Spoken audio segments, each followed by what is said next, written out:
Satria Batang Hitam. Teman Nabi Musa as di surga. Assalamualaikum pecinta channel Satria Batang Hitam. Semoga channel ini memberi manfaat dunia dan akhirat. Sudilah kiranya bosku meninggalkan subscribe agar terus bisa mengikuti video-video selanjutnya. Tak lupa Mimin doakan kepada yang menonton video ini, tetap dalam iman Islam, istiqomah dalam beribadah, rizki yang banyak dan luas, dan kelak meninggal dalam keadaan husnul khatimah.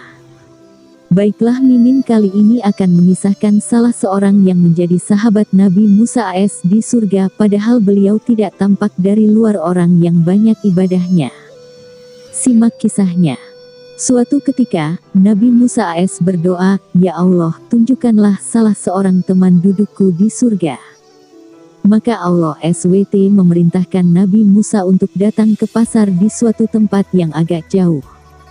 Di sana terdapat seorang lelaki penjual daging, tukang jagal, dengan ciri-ciri yang dijelaskan secara rinci, yang nantinya akan menjadi teman beliau di surga.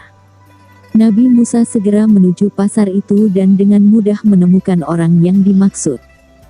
Nabi Musa dengan sabar menunggu orang tersebut menyelesaikan pekerjaannya hingga menjelang petang, sambil memperhatikan aktivitasnya. Ketika akan pulang, Nabi Musa menghampiri dirinya, yang tampaknya tidak mengenal beliau sebagai utusan Allah yang syariat dan ajarannya diikutinya itu. Beliau berkata, "Apakah Tuan bersedia menerima saya sebagai tamu? Saya sedang dalam perjalanan, musafir." "Baiklah, marilah kita pulang." Nabi Musa mengikutinya berjalan pulang.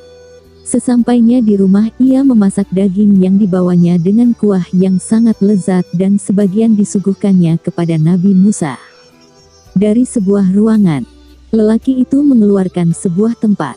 Wadah besar yang di dalamnya ada seorang wanita tua yang lumpuh, begitu lemahnya sehingga ia tampak seperti anak burung merpati yang tidak bisa berbuat apa-apa. Lelaki itu mengambil dan memangku wanita tua itu, lalu menyuapinya dengan telaten hingga merasa kenyang. Setelah itu ia membersihkan, mengelap dengan air, dan mengganti bajunya dengan yang bersih dan menempatkannya di tempat wadah semula.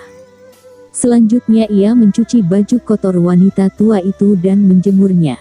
Sebelum ia membawa wadah tersebut ke ruangannya kembali, tampak bibir wanita tua itu bergerak-gerak, tampaknya ia sedang berdoa, yang Nabi Musa bisa membaca gerak bibirnya. "Ya Allah, jadikanlah anakku ini sebagai teman duduk Nabi Musa di surga."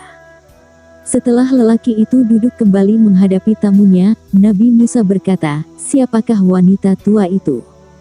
Lelaki itu berkata, "Dia adalah ibuku yang sangat lemah karena telah lumpuh, hanya bisa berbaring saja."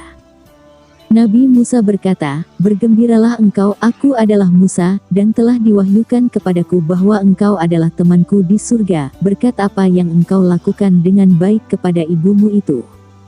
Lelaki itu sangat gembira dan bersyukur kepada Allah mendengar ucapan Nabi Musa itu, dan makin istiqomah dalam merawat ibunya itu.